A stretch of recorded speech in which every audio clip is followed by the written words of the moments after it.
And welcome to the Englishbox. Today we are going to talk about the past continuous tense. I'm going to start by talking about my first day at work. Can you spot the examples of the past continuous? So, I remember my first day at work very well. When I walked into the office, several people were typing busily. Some were talking on their phones, and the boss was shouting instructions, and customers were waiting to be helped. One customer was yelling at a secretary and waving his hands. Others were complaining to each other about the bad service. I wondered what I had let myself in for. So, did you spot the examples of the past continuous?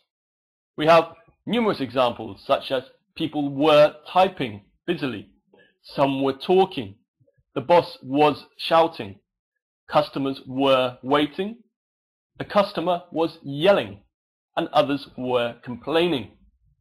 These are all examples of the past continuous. So how do we form the past continuous, and when do we use the past continuous? So first of all, let's look at the structure.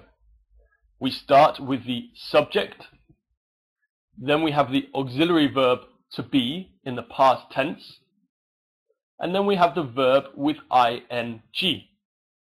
So in first person, I was yelling. Second person, you were complaining. Third person, he was waving. First person plural, we were talking. And third person plural, they were waiting. To make these sentences negative, all you have to do is to add not to the auxiliary verb to be. I wasn't yelling, you weren't complaining, he wasn't waving, we weren't talking, or they weren't waiting.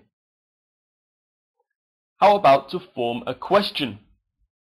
For a yes-no question or a closed question, all you have to do is invert the auxiliary verb to be and the auxiliary. Was I yelling, for example, or were you complaining? For an open question, you put the question word before the auxiliary. Why were you complaining, for example? So we've looked at the structure, but when do we use the past continuous? Well, the past continuous expresses an action that was in progress at some point in the past. So we often use it for interrupted actions with a past simple action. We can also use it to describe two actions that were happening at the same time in the past. And finally, we often use it to describe background events in a story. Let's look at this in a little bit more detail with a timeline. So here you have the timeline. In the middle, you have the present, and we have an example time of 5 p.m. yesterday. So we can say at 5 p.m. yesterday, John was playing. The action started before 5 p.m., was in progress at 5 p.m., and continued after 5 p.m. So in this case, we use the past continuous. While, when or whilst John was playing, Ian was eating.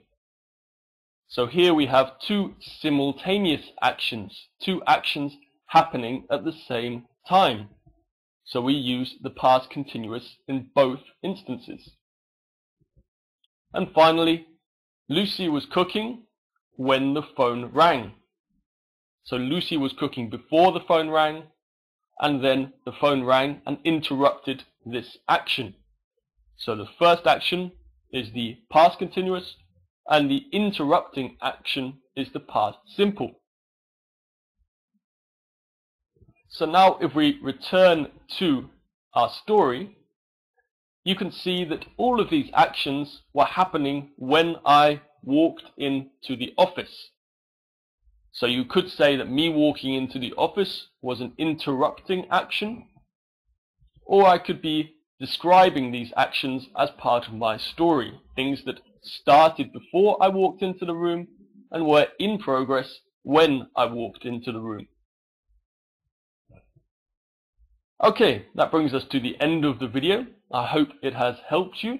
If you'd like to subscribe, click the big fat subscribe button. If you'd like to see a fantastic video all about the tenses, click on the pink button. A video about funny words, click on the green button. And be sure to like this video if you liked the video. Thank you for watching, and see you next time. Bye bye.